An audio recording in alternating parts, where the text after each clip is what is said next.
Bonjour chers tous, que Dieu vous bénisse très abondamment. Eh bien, la situation que nous traversons dans le monde est assez préoccupante. Surtout si nous avons le battement du cœur de Dieu. Jésus a dit, je bâtirai mon église. Et les portes de ces jours des morts ne vont pas prévaloir contre elle. Il est donc important de comprendre que quand il parlait de son église, il parlait de l'ecclésia, il parlait de son parlement. Il parlait de son assemblée capable d'imposer la volonté de Dieu sur la terre des hommes. Donc l'église n'a pas été bâtie par Christ pour le ciel, mais pour apporter de l'embellie sur la terre. C'est pour ça qu'il dit, lorsque vous priez, dites que ton règne vienne, que ta volonté soit faite sur la terre comme au ciel. Observons ce qui se passe principalement en France. Récemment, l'Assemblée nationale a voté en janvier l'abolition du devoir conjugal dans la famille, dans un couple. Ça peut paraître anodin, mais cependant, c'est quelque chose d'extrêmement sensible, délicat, important. Et l'Église devrait se lever contre, s'opposer.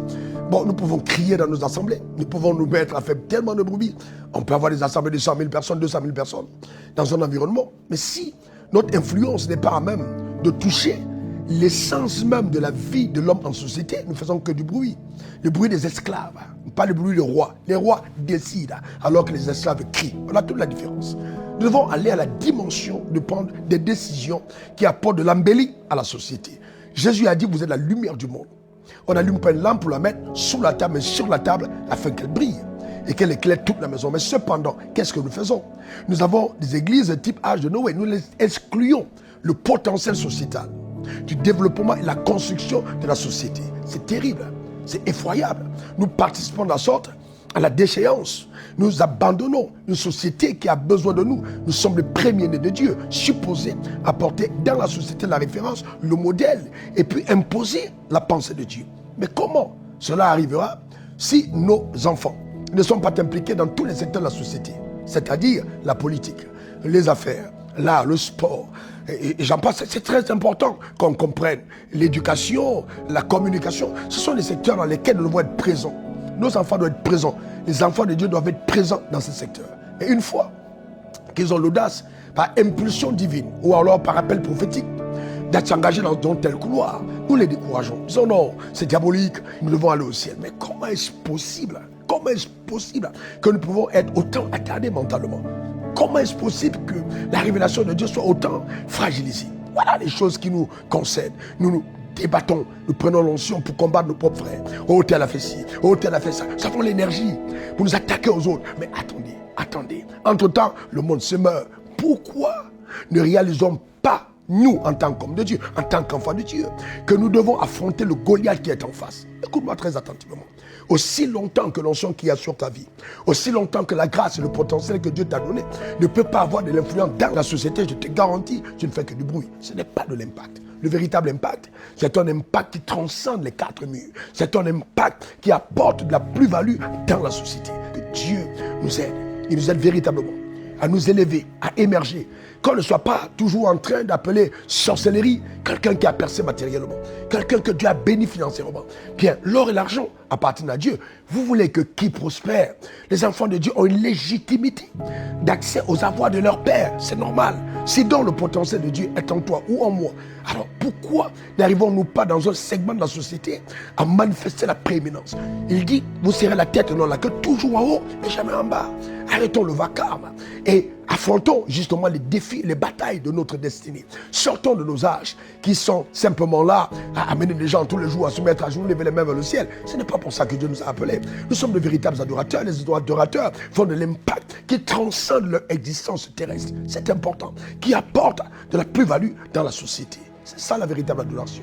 Quand Abraham a pris son fils et qu'il a porté à la montagne, eh bien le monde entier vraiment a changé de par cet acte qu'il a posé. Il dit, moi et mon fils, nous aurons sur la montagne pour adorer. Il est important que nous retrouvons véritablement le sens de notre bataille, le sens même de l'existence de notre propre mission. Nous ne gagnons pas les âmes pour les enfermer dans nos assemblées. Nous gagnons les âmes pour les bâtir dans la connaissance de Dieu afin qu'ils repartent dans le monde où ils se trouvaient pour créer une influence véritable, une influence radicale, que le règne de Dieu soit manifeste au travers justement des actions de tous. Voilà exactement le sens du combat qui devra être nôtre. Tu as fait de nous des rois et des sacrificateurs et nous régnerons sur la terre des hommes, nous régnerons. Je déclare établi sur ta vie. En vertu des pouvoirs qui me sont souverainement conférés, tu as écouté cette vidéo. Que Dieu te propulse dans la sphère de ta royauté. Que ta prééminence soit visible. Que rien ne fasse défaut. Que tous les règnes de l'univers t'assistent pour te permettre justement de manifester ta royauté. Le règne minéral, le règne végétal, le règne animal, le règne humain. Que tous les 4 règnes participent à l'éclosion de la gloire de Dieu au travers de ta vie. Tu ne manqueras de rien. Arrête, ferme tes oreilles sur tous ces mensonges limitatifs qui t'empêchent de révéler l'immensité de la gloire de Dieu. Nous sommes de la race de Dieu. Nous avons la nature de Dieu. Nous sommes des dieux. Impossible que nous puissions mourir comme des esclaves. Non, non et encore non. Nous devons arrêter ça totalement. Libérons les gens, libérons les fils, libérons l'Église. Libère-toi toi-même de l'ensorcellement, de l'envoûtement, des barrières, de la limitation que t'impose la religion. Et commence à vivre sur la terre des hommes, sur à quoi Dieu t'a prédestiné. Les dons et les talents qui sont en toi, c'est pour aider la société. Que Dieu te bénisse. Il n'y a pas d'impact sans influence sociétale. Que Dieu te bénisse abondamment. Que la grâce et la paix du Seigneur reposent sur toi. Que sa faveur t'accompagne. Que la puissance de Dieu te garde. Arrêtons la religion. Arrêtons la religion. Arrêtons la religion. Arrêtons la religion. Ça ne profite qu'aux gourous qui sont maîtres et garants de ces œuvres. Non, libère ta vie, libère-la totalement. Serve aux desseins pour lesquels Dieu t'a suscité. Pour te servir, c'était encore moi, RW, diplômé de l'Académie du désert, ayant un langage qu'on ne tient pas. Je n'ai pas rencontré le Créateur, le véritable. Bye bye. Suivez le révérend sur les réseaux sociaux, Facebook, Instagram, Twitter et YouTube. Et suivez-nous en scannant le QR code.